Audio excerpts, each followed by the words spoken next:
Twelfth science biology.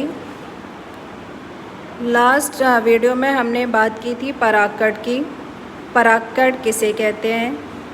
परागकण ये आपके फ्लावर का एक जनन अंग होता है जो आपके प्रजनन की क्रिया को पूर्ण करने में सहायता करता है।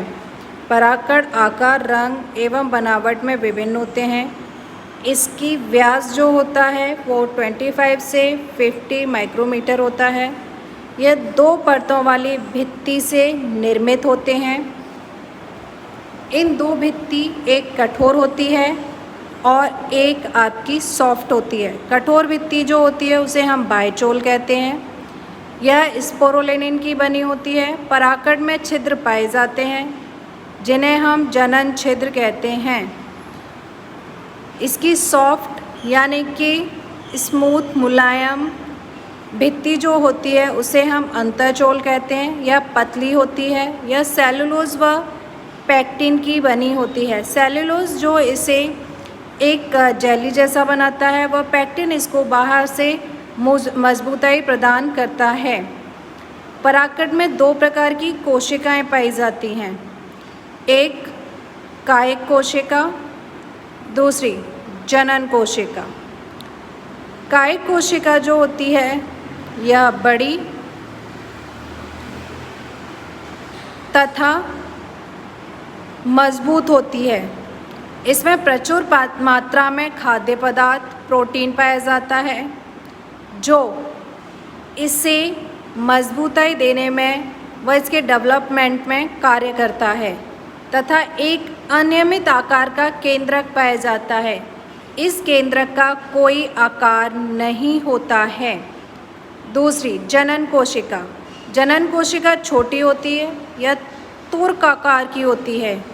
तुर्क आकार की होती है जो तैरती हुई होती है। जनन कोशिकाएं जो होती हैं कायिक कोशिकाओं के ऊपर तैरती हुई पाई जाती हैं। जनन कोशिकाएं होती हैं जिनमें समसूत्री विभाजन होता है। समसूत्री विभाजन होने के बाद परागकण जो होते हैं वो आपके अलग अलग केंद्रकों में विभाजित होते हैं और नए परागकणों की उत्पत्ति होती है। समसूत्री विभाजन की प्रक्रिया पूर्ण होती है जिससे परागकण परिपक्व अवस्था में पहुंचते हैं। परिपक्व अवस्था में पहुंचने के बाद परागकण जो होते हैं अपनी प्रजनन क्षमता खोने से पहले वर्तिकाग्र पर जाकर गिरते हैं और वहां तक पहुंचते हैं वो हवा द्वारा, पानी द्वारा, पक्षी द्वारा या स्वयं जनन की क्रिया के द्वारा। यानी कि एक ही पौधे पे पाए जाने वाले परागकण और स्त्री केशर होते हैं तो स्वयं जनन की प्रक्रिया पूर्ण होती है। जब परागकण परिपक्व होते हैं तो उनमें स्फुटन की क्रिया होती है और उनमें से परागकण निकलते हैं। परागकण जो होते हैं अलग अलग प्रजातियां होती हैं, यानी कि अलग अलग फ्लावर में पाए जाने वाले परागकण जो होते हैं वो अलग अलग प्रजातियों के होते हैं। इन परागकण की जब स्फुटन की क्रिया होती है और यह बाहर हवा के द्वारा उड़ते हैं तो इनसे गंभीर बीमारियां उत्पन्न होने लगती हैं, जैसे श्वसन की। दूसरी होती है आपकी त्वचा की, यानी कि एलर्जी। श्वसन की क्रिया होती है जिससे ये हमारे जो श्वास की नलियाँ होती हैं उनके अंदर वहन की क्रिया करते हैं जिससे दमा आदि बीमारियां उत्पन्न हो जाती हैं। और परागकण से कुछ श्वसन की बीमारियां इस प्रकार से होती हैं जो उम्र भर यानी कि लाइफ लॉन्ग होती हैं। एलर्जी, जब ये परागकण हवा में वितरण करते हैं तो पॉल्यूशन का कार्य करते हैं जिससे एलर्जी, हमारी त्वचा पर एलर्जी हो जाती है। फॉर एग्जाम्पल हमारी स्किन जलने लगती है, लाल चकत्ते आ जाते हैं, ETC। परागकण जो होते हैं पोषकों से भरपूर होते हैं। इनमें हाई प्रोटीन पाई जाती है। पश्चिमी देशों में भारी मात्रा में परागकण उत्पन्न किए जाते हैं। इन परागकणों से आपके गोलियां, सिरप, शेक, प्रोटीन शेक आदि तैयार किए जाते हैं और इनका उपयोग यह खिलाड़ियों व धावक घोड़ों की कार्य क्षमता बढ़ाने के लिए किया जाता है।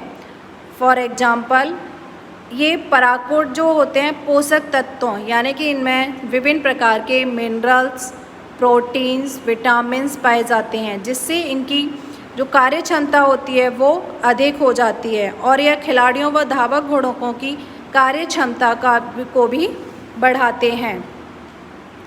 बात करते हैं एक टैबलेट, फॉर एग्जाम्पल बीपॉलिन, जो इंग्लैंड के द्वारा प्रतिपादित की गई और इसका उपयोग किया जा रहा है। अब पराकट जब एक बार झड़ते हैं तो यह अपनी जीवन क्षमता यानी कि अंकुर क्षमता खोने से पहले वर्तिकाग्र पर गिरते हैं और वहाँ निषेचन की क्रिया को पूर्ण करते हैं। पराकट में जीवन क्षमता कितने समय तक रहती है? यह पराकट की जीवन क्षम या पराकट की विभिन्न प्रकार की प्रजातियों पर निर्भर करता है।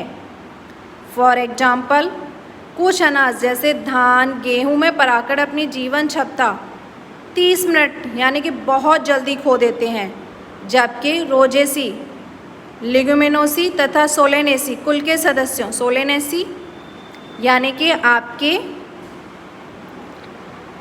दालें, लिग्यूमिनेसी यानी कि आपके रोज़ की प्रजातियाँ, कुछ सदस्यों में पराकट की जीवन क्षमता महीनों तक रहती है। इनमें पराकट महीनों तक जीवित रह सकते हैं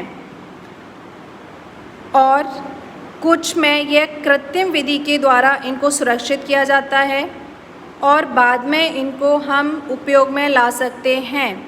पराकड़ों को हम द्रव्य नाइट्रोजन में कई वर्षों तक भंडारित करते हैं और उनका उपयोग हम बाद में कर सकते हैं। फॉर एग्जाम्पल, इनको हम बीज बैंक में भी भंडारित करके रखते हैं। हमने बात की थी बीजों की।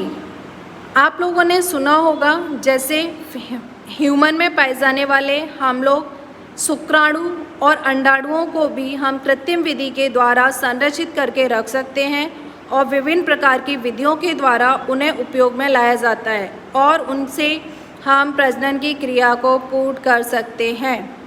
आज हमने कंप्लीट किया आपका पराकट। कल हम कंप्लीट करेंगे आपका स्त्री केसर। Thank you student.